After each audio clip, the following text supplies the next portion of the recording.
I, 28M, love my wife, 28F, a lot, but sometimes I hate her for no reason. I get repelled, but don't even know why.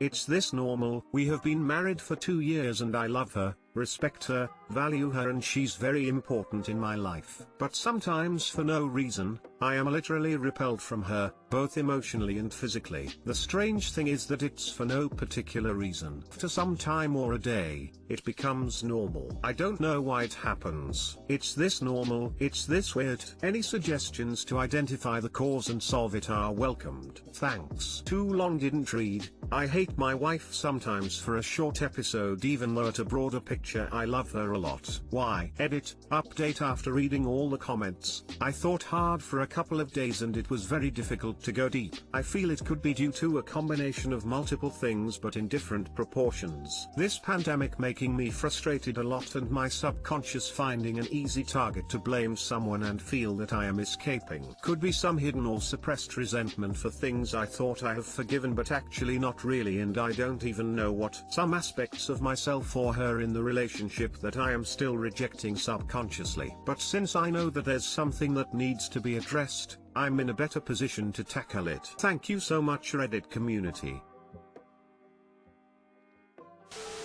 You probably aren't getting enough alone time or are feeling like parts of your life aren't being fulfilled and then are putting the blame on your partner. Do some soul searching. Get enough exercise. Look into avoidant attachment style. It'll be okay. Good luck up. I think this is completely normal. I am sometimes overcome with a profound sense that my husband is my mate, that I am safer and stronger and better to have him in my life. But occasionally, every once in a while, he can't even breathe right. I don't want to look at him, I don't want to talk to him about what's for dinner, I don't want to be in the same space with him. It's not because he's doing anything wrong, but because we share a space all the time. He's in my bed at night, he's in my kitchen in the morning, I share my checking account and the covers with this one person always. 99% of the time that's great, 1% of the time I feel overwhelmed and unhappy, and that's how life is. You can do two things about it. 1. Get some space. Take a walk, go for a drive, run an errand, sit in a park. You need a break and you'll feel 1000x better if you just get a moment of distance from everything. 2. Slow all the way down and try to figure out what that irritation is and try to soothe it a little. Common triggers for me might be reaching the limit of my executive function and my ability to make decisions, or being really irritated with someone else taking advantage of me, or not having a plan for how to move forward on something important. Those are really high stress things and oftentimes it comes out misdirected and I have to step back and figure out what's driving that feeling and ask for what I need. I take space so I don't explode without cause, and I find if I think about it I realize that it's not really about my husband but about a ball of emotion inside me that's coming out at him because of, insert stressful thing here.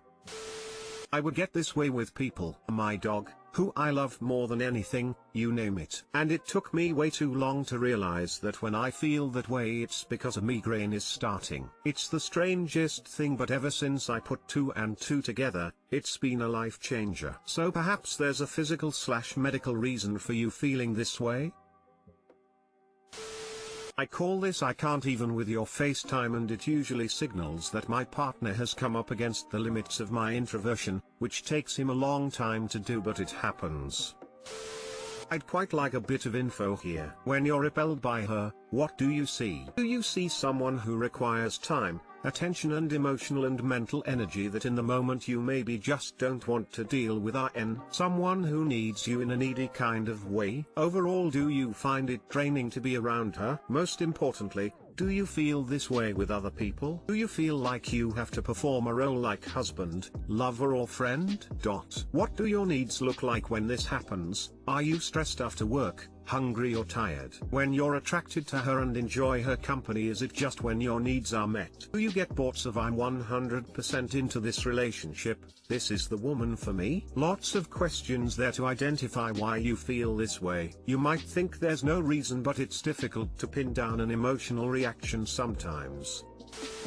I, 29F, need to end my relationship soon but I'm afraid of being alone. Hi everyone, smiley face. My boyfriend, 27M, of 2.5 years is moving out to live with a friend. He had been living with me in my flat and paying rent, but my flat is too small. It was only ever meant for one person and the plan was always that he would eventually move out. We had a serious chat yesterday about what would happen if we broke up, as he will still be living in my area. I confessed that I did not see myself marrying him or us having children. He told me that he wanted me to have the chance to meet someone who can give me that, and he feels he is holding me back. We agreed that at some point we would need to break up. It doesn't have to be right away and could take months, but it's the right thing to do. We also agreed that we were likely to stay friends if it isn't a messy breakup. I know he isn't right for me and that I might be better off with someone else, but I still love him and don't think those feelings will be going away anytime soon. Now that I don't have to feel guilty about him having nowhere to live, I think that sometime in the next few months I should end the relationship if he doesn't end it first. Problem is that on top of missing him, it will be more difficult to fill the void during this pandemic. I can't really go out and meet lots of new people, party with friends and hook up. I will be living alone and am not sure if I will still want him to come around every weekend when we aren't together anymore. I had a very difficult childhood which involved abuse and bullying at home. This resulted in lots of feelings of resentment towards my parents and older sisters, so my relationship with my family is complicated and I don't feel I can reach out to them for support. Has anyone experienced a breakup during lockdown/social distancing restrictions? How do you fill the void? TL Doctor, my relationship has likely entered its last months and I am frightened of being lonely and isolated. How do I deal with this? Edit, to the men who are messaging me and think that they can take advantage while I am feeling vulnerable, just stop. For starters, I have no intention of looking at anybody else anytime soon. I also don't view Reddit as a dating site and wouldn't meet a guy from here IRL. Hi there, myself, 27F, and my ex, 29 meters, broke up this week after 4 years together. I am here with you in this moment. So if you ever want to talk to someone one-on-one, please feel free to PM me. Thank you so much. Will do. It's comforting to know that I am not alone. Please feel free to PM me as well if you need someone to talk to. Make sure your feet are on solid ground. It starts out really boring, but you can fill the void with self-improvement. However small or big you can change for yourself. That should be motivation enough. You can do it. It won't be easy yet, but it will be worth it if you're finally working towards your own goals. In my experience, selfishness helps with mental health. You've been selfless enough. Now it is time to give yourself permission to make choices for solely your benefit. Hope you can make good from your situation. Best of luck. My advice is get involved with other/more things that can fill your time and you enjoy to do. Empty head will not help in this process.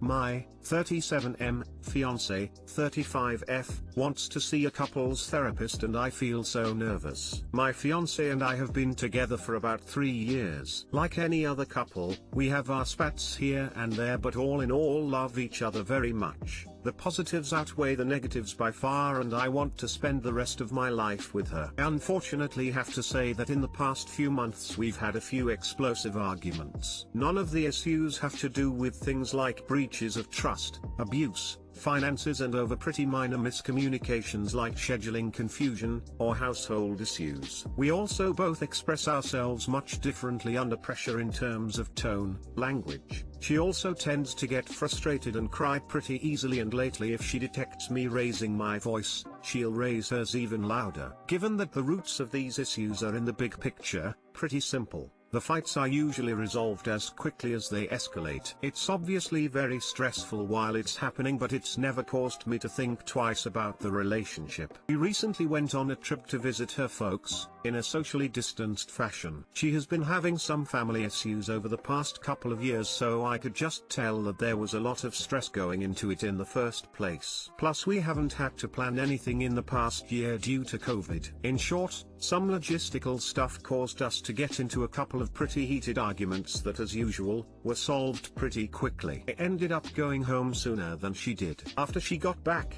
She sat me down and said that after I left, she had a few days during which she felt way more peaceful and at ease than we were together. That she had some time to think, and that we can't continue arguing like we were. That it's not good for the health of the relationship for us to let ourselves get into the habit of arguing explosively like that, just because we are able to talk it out eventually. That it's not that she remotely wants to leave me, but she feels that there are deeper roots of why we're communicating poorly in the first place, and she's not even sure what they are. She wants us to look into and choose a therapist together, because a big problem is that she feels expected to arrange things and I act dissatisfied when it's seemingly not up to my standards. I of course agreed to do it for the sake of the relationship, but I can't help but feel this pit in my stomach. I've never been to couples therapy before, let alone had a sustainable one-on-one therapist. My only experience has been observation of my parents in therapy over the years, and their marriage has been completely dysfunctional. Usually with friends, couples therapy is a means to deal with infidelity or the precursor to a divorce. So I can't help but perceive this as a death knell of sorts. I'm not sure what normal means anymore,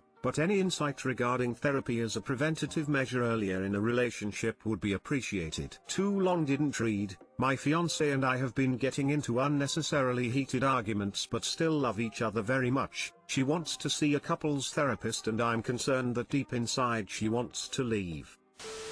She wants us to look into and choose a therapist together, because a big problem is that she feels expected to arrange things and I act dissatisfied when it's seemingly not up to my standards. Please, please, please, don't wait for her to sit you down to look for a therapist. Be active, look for a couple therapists to choose from, see their reviews, and ask her when she wants to do this. This will help majorly. Even if you're scared, even if you have to force yourself, start now. Also, it might help you to look into the concept of emotional labor and how women take on the vast majority of that in heterosexual relationships. Very simple example, generally a woman asks a man to do X chore at Y time, as she is working out the entire logistical work of the household function on her own and is, in a way, taking on the managerial position. This is its own kind of work that's often overlooked, and causes tons of tension/resentment in relationships on both sides but can be hard to pinpoint. Try to be proactive about things that need planning, scheduling, researching,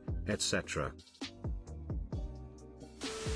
Asking for couples counseling means she wants this to work, which means she wants to stay. Couples counseling is only a death knell when a couple waits until the relationship has completely broken down before attempting it. Your fiance wants to fix things before they get to that point. That's a good sign. And even if deep down she's considering leaving the relationship, avoiding counseling isn't going to prevent that. It'd be a bit like worrying you have cancer and thinking that if you just don't go to the doctor, you'll never really have cancer. Either you do or you don't, and either way, it's better to find out soon. Couples counselor here. This is 100% right. Couple who come before the relationship is hanging by a strand have a really high success rate. Look up Dax Shepard and Kristen Bell. They talk pretty openly about their journey with couples therapy, and are still happily married. Dax explains that it's like car repair. You don't wait for your car to be broken down on the side of the road to take it for service. Couples therapy is not a death sentence to a relationship. In fact, many couples seek it just to maintain the health of their relationships. Personally, I know a handful of couples who have been in couples therapy for years just to work out issues in a neutral setting with a professional that can help them navigate them in a healthy way, help them understand each other better, and overall strengthen their relationship. I would strongly encourage you to lean into the couples therapy and really take it all in. Do the exercises, even if they seem dumb, and think of it as a tool to make your relationship better, not some scary thing that means you guys are doomed.